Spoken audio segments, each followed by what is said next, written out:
পশ্চিম বাংলার বুকে হবু পুলিশরা আজকে চোখে আঙুল দিয়ে দেখিয়েছে আন্দোলন কাকে বলে। এবং আশা রাখবো আগামী 20 আগস্ট যে এসএসসির আন্দোলন আছে সেটা যেন একইভাবে সাফল্যমণ্ডিত হয়, আমি এই দাবি প্রত্যেকের কাছে রাখছি। তো আজকের কিছু গুরুত্বপূর্ণ বিষয়ে আলোচনা করব এই ভিডিওতে। অনেকে খুব হতাশার মধ্যে, টেনশনের মধ্যে আছো। কয়েকটি বিষয়ে আমি আজ সন্ধ্যার সময় খবর জাস্ট পেলাম। তো সেটা হচ্ছে কি, এই সপ্তাহের শেষের দিকে, অর্থাৎ আজকে তো সোমবার, এই সপ্তাহের শেষের দিকে এসএসসির পক্ষ থেকে সুপ্রিম কোর্টে যাওয়া হচ্ছে এমএ ফাইল করতে, যে ডেটটা এক্সটেন্ড করতে হবে। যেটা 31 আগস্ট ছিল, ডেটটা এক্সটেন্ড করতে হবে। এটা মেবি এই সপ্তাহের শেষের দিকে যাওয়ার একটা প্ল্যান আছে বা করছে হয়তো। তো সেটা কতদিন বাড়ানো হবে, সেটা কোর্ট থেকে অ্যালাউ করবে কিনা। অবশ্য কোর্ট থেকে অ্যালাউ করবে, কোর্ট থেকে অ্যালাউ করবে। বিষয়টা খুবই সেন্সিটিভ বিষয়, অবশ্যই অ্যালাউ করবে।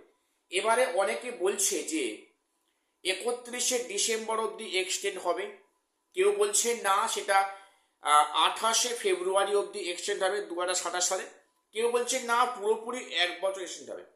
এটা নিয়ে এখনো কোনো বিষয় জানা যায়নি যতক্ষণ না কেসটা কোর্টের ফাইল আপ হচ্ছে বা মুভ হচ্ছে। তো মোটামুটি 1 বছরের এক্সটেনশন দেওয়াটা মনে হয় সম্ভব নয়, লং টার্ম হয়ে যাচ্ছে। সেক্ষেত্রে সম্ভবত 28 ফেব্রুয়ারি 2027 সাল অবধি এই ডেটটা এক্সটেনশন হতে পারে, এটা সম্ভাবনার দিকে আগাচ্ছে বা আছে। তাহলে একটা কথা পরিষ্কার, ডেট এক্সটেনশন হচ্ছে। 31 আগস্টের পর্যন্ত টিচাররা স্কুলে যেতে পারবেন, বেতন পাবেন। কিন্তু সমস্যা হচ্ছে গ্রুপ সি গ্রুপ ডি, সত্যি তাদের নিয়ে কিছু বলার ভাষা আমি পাচ্ছি না। যারা গ্রুপ সি গ্রুপ ডিতে বেতন পাচ্ছে না, স্কুলে যেতে পারছে না, মারাত্মক অবস্থার মধ্যে আছে। তো সেটা পরে আসবো। তো আরেকটি খবর, যে আগামী সপ্তাহটা নেক্সট উইক, পরের সপ্তাহে ঠিক সোম মঙ্গল বুধ নাগাদ, যে নেক্সট উইকের নাকি প্রথম দিকে লিগ্যাল সেল থেকে একটা অর্ডার আসবে যে অনগোয়িং প্রসেস 7% না 17%। একটা ক্লিয়ার আইডিয়া পাবো নেক্সট উইকে। এই উইকে হচ্ছে না, নেক্সট উইকে এটা সম্ভাবনা আছে, সম্ভাবনা আছে। এইবারে যে বিষয়টা বলি, এত টালবাহানা কেন হচ্ছে এই 17% বা 7% নিয়ে? দেখো, এখানে তো সরকার বলতে পারত যে না, এটা 7%ই হবে, যেটা আমাদের পুলিশের ক্ষেত্রে বলেছে, এবং সে নিয়ে আন্দোলন হচ্ছে। আগামীতে আরো কিন্তু জলঘোলা হবে। কিন্তু এসএলএসটি 2025-এ কমিশন বা সরকার সেখানে 7% কথাটা স্যাঙ্গুইনলি বলতে পারছে না। এবং আজকের সম্ভবত পুরুলিয়ায় মুখ্যমন্ত্রীর বৈঠক, একটা জনসভা ছিল, সেখানে উনি পরিষ্কার বললেন যে ফলস যারা ওবিসি বাদ যাবে, কিন্তু সেটা বললেন না যে অনগোয়িং প্রসেসগুলো 7%-এর দিকে আগাচ্ছে, উল্লেখ করেননি। কারণ সেখানে ওনারাও জানেন না অ্যাকচুয়ালি কোনটা করলে ভালো হবে। সেক্ষেত্রে লিগ্যাল সেল থেকে ওনার পরামর্শ নিচ্ছেন। এইবারে অনগোয়িং প্রক্রিয়া 7%ই হচ্ছে, এটা নিয়ে যারা খুব টেনশনে চিন্তায় আছো, একটা কথা বলি, এখনই ভেঙে পড়ো না, হতাশাগ্রস্ত হও না। দেখো, মানুষের জীবনে তো সুসময় দুঃসময় আছে। আমরা কিন্তু কখনো দুঃসময়ের কাছে হার মানব না, এটা প্রত্যেকের মাইন্ডে রেখো।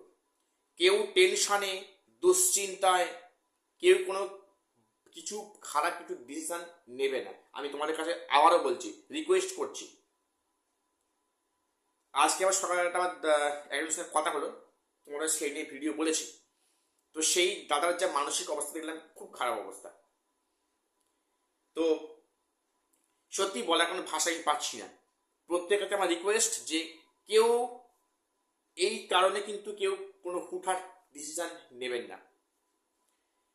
7% ধরে হবেই এমনটা কিন্তু এখনো ক্লিয়ার নয়। 7% ধরে হওয়ার যেমন সম্ভাবনা আছে, আমি আজকের ডেটে বলছি 17% হওয়ার কিন্তু সম্ভাবনা পসিবিলিটি আছে। 7% ধরে নিয়োগ হলে এই চলতি নিয়োগ প্রক্রিয়া একটা এমন জায়গায় ঠেকবে যেখান থেকে কিন্তু ওঠা, ঘুরে দাঁড়ানোটা খুব টাফ হয়ে যাবে। কিন্তু 17% হলে তাও কিন্তু অনেক কেস হবে, মামলা হবে, সেগুলো মনে হয় না অতটা এফেক্ট ফেলতে পারবে। কারণ কিন্তু এখানে মানে গোড়াই বলা হয়েছে যে 2025 যে এসএসসিটা হচ্ছে, এখানে 2016 যোগ্যরা যাতে সর্বোচ্চ সুবিধা পায়, এই মর্মে বলা হয়েছে সুপ্রিম কোর্ট থেকে। এখন যখনই বিষয়টা সুপ্রিম কোর্টে উঠবে, সেখানে নিশ্চয়ই তারা বলবেন না যে এই এদের 7% লোক হোক, এদের সব বাদ দেওয়া হোক। তার সংখ্যাটা তো অনেক, যার মধ্যে মানে যোগ্য শিক্ষকরাও আছেন 2016। আর না হলে কারো 17 কারো 7, এটা তো মেনে না যায় না। কাজেই যেহেতু 17% ধরে এত একটা প্রসেস এলো, মেরিট লিস্ট প্রকাশিত হয়েছে, ইন্টারভিউ হয়েছে, কাউন্সেলিং হয়েছে, এবং সেখানে একটা বৃহত্তর স্বার্থ জড়িয়ে আছে 2016। এটাকে মাথায় রেখে যে কোর্ট 7%ই অর্ডার দেবে, এমনটা না কোথাও একটা আমার কিন্তু মনে হচ্ছে। দেখো 7% হতে পারে, পসিবিলিটি তো আছে, আমি আবারও বলছি, কিন্তু 17% ধরে কিন্তু পসিবিলিটি আছে। এখনই ভেঙে পড়ার, হতাশাগ্রস্ত হওয়ার, টেনশন নেওয়ার, অতিরিক্ত চিন্তা করার কোনো কারণ নেই। সময়টা আসুক, তখন ভাবা যায়।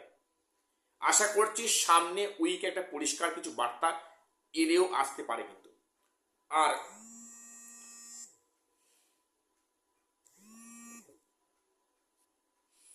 আর সেক্ষেত্রে যদি 7%ই হয়, তাহলে কিন্তু সেখানে আইনি প্যাঁচ, আইনি সমস্যা যে আরো বাড়বে, এ বিষয়ে কোনো সন্দেহ নেই। কাজেই এখনই চিন্তাগ্রস্ত, এখনই হতাশাগ্রস্ত হওয়ার কোনো বিষয় এখন নেই। দেখো কি হয় আগামীতে।